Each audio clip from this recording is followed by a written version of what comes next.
Welcome to Backdraft Barbecue.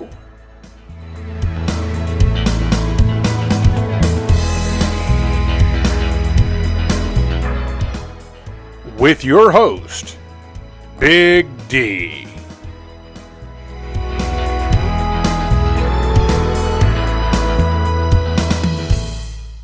Okay, so it's not finished. There's a lot more to do. Just thought I'd do a quick video real quick. There's the smoke chamber over there, or the firebox. I've gotten about as far as I'm going to get with this until my seal kit comes in. I've got some other modifications coming for this. So try to explain it to you. I haven't put the handle on the door yet because when I do, I will be using high temp sealant, RTV, in order to seal these holes so that we don't get any heat and or smoke leaking out of it. Let's see if I can get this door open with one hand here. Yeah, there we go. All right, so inside the smoke chamber here, I've got gasket coming to go all the way around here, all the way down on both sides, and that will help seal this so that we don't get heat loss and smoke loss here as well. Anything that has like the firebox over there, all of those holes will all be sealed with high temp sealant, both sides, nuts and bolts. Okay, same with the two halves of the firebox. This will all be sealed here. Okay, all of that's coming. I can't go any farther with this until I get my seal kit in. Then I can continue to seal this and put it together. That way I can minimize the heat loss. Now here, when I mentioned the flue, this is the flue exhaust here.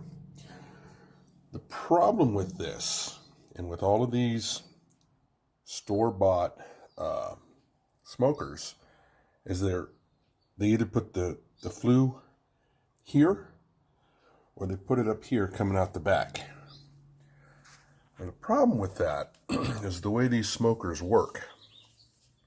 You control your fire and your temperature using this guy right here. And on the firebox, can't show you because it's still wrapped, there's a vent as well. Okay?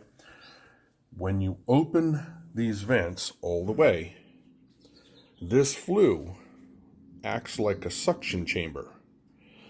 And it literally sucks the heat and the fire through the box here, through the smoke chamber, and then out the flue pipe. If you want to drop your temperature, you close your vents, therefore choking off the fire and reducing the temperature. Well, I usually like to smoke with this guy pretty much open all the time and control my heat down on the firebox side. Why is that? Because you always want to be sucking as much smoke and heat through the smoker as you can. So what happens is the heat will come in here from the firebox, and then it will rise because hot air rises. So it rises. So this side stays hotter than this side. It rises and then comes out over top of the meat and out. So in order to prevent that, there's a couple of things that we're going to do. We're going to put an extension from here that goes down.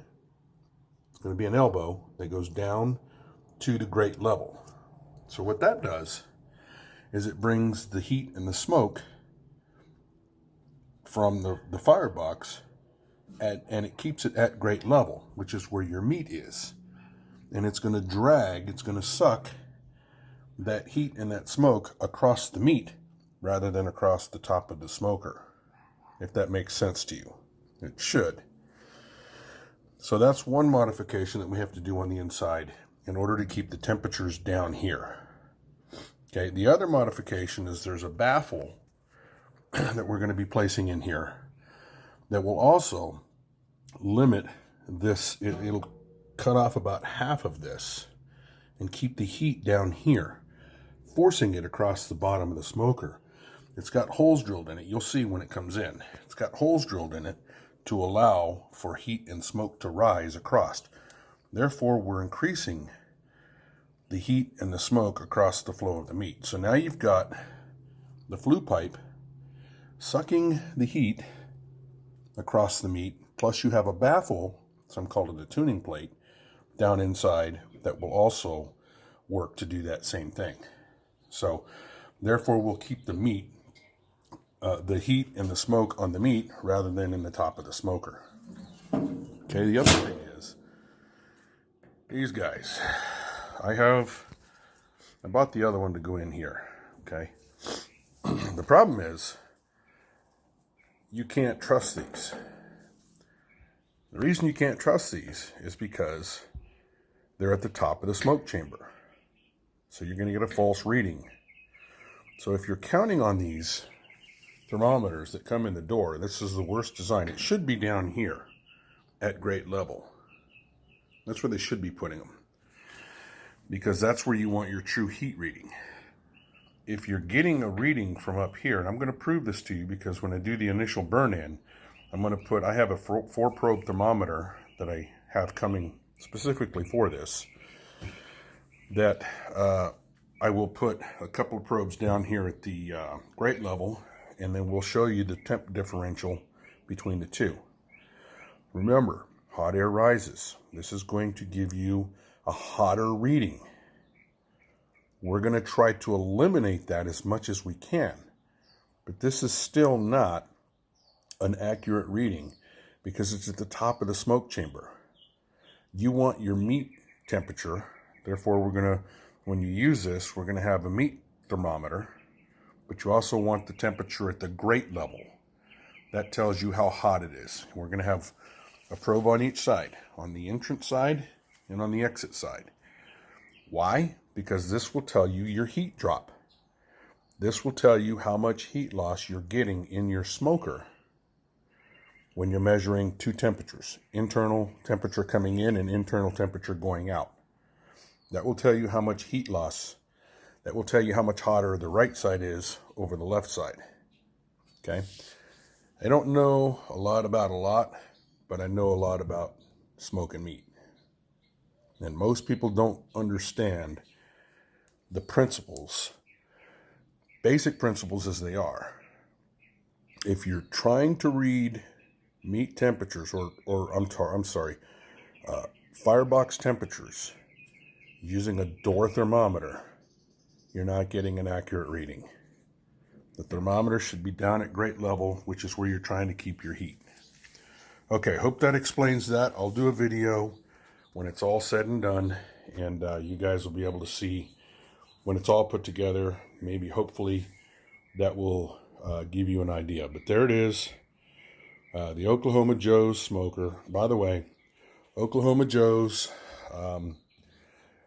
sold out to Charbroil. These are made by Charbroil. And Oklahoma Joe's now makes a smoker. I believe they called them Highland Smokers. Okay? They've gone back to building these original Oklahoma Joe's, but because they sold the trademark and the name to Charbroil, they had to come up with a different name. So they now call it Highland Smokers. These so instead of having a couple $1,000 smoker, custom smoker built, because I understand the principles of how it works, hopefully you will too after watching these videos, I'm able to take a few $100s and I will eventually be able to have a pretty decent smoker with the modifications that we're going to do to it. Okay, sorry it went a little long, but I got another video coming when it's all done. All right, thanks for watching.